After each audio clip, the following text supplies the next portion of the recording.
The WSU Library will provide services to anyone at the service desk who has a WSU ID. With the student tech fee this year, it allows us to buy 30 more laptops and enhance that service. It allows us to plan to purchase a second microfilm reader, and it'll allow us to enhance the services at inside the synth lab. The DAC is the Digital Audio Collective. It's essentially a community that is for sharing music, being able to generate community within Pullman for music, and other things too, like art, like design. It's just like a nice collective where we all come together and we do our thing.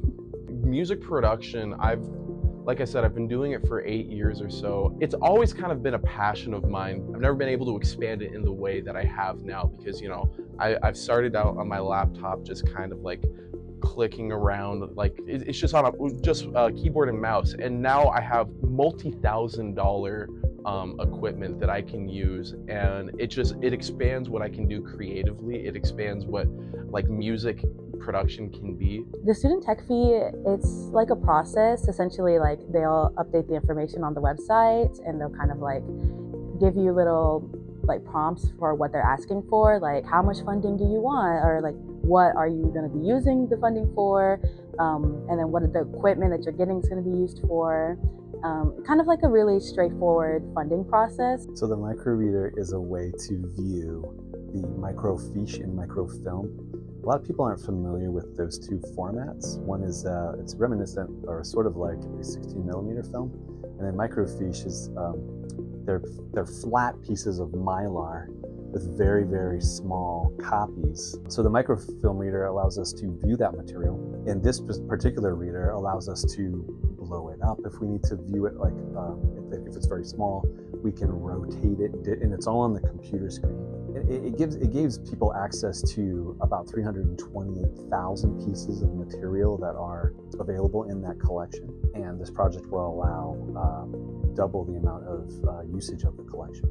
The 328,000 plus pieces of in the collection aren't available anywhere else, and so this is it's really unique. And there's lots of different things in the collection too. It's not just books. There's musical scores. There's census data. There's novels. There's comics. There's newspapers, and all of that can be used in student research. One of my managers came to me extending an offer to help work on something I've never heard about, being the STF program, which would include me and a couple other students in getting funding for certain services to the library.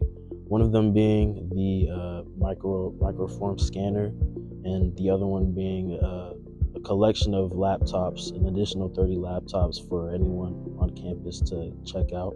Going more into it and seeing the process of how impactful these resources are to students, and me being a student myself, it kind of made me realize how important it is to have students represent the resources needed for their school.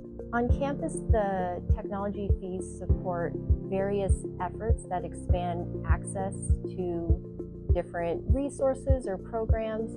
For the libraries specifically, we've greatly benefited from the Student Technology Fee Fund in the past for past support of our laptop lending program to check out laptops to patrons, as well as other resources in the library like the audio lab and synth lab. So without the support from the Student Technology Fee, we wouldn't be able to offer these resources for undergraduates.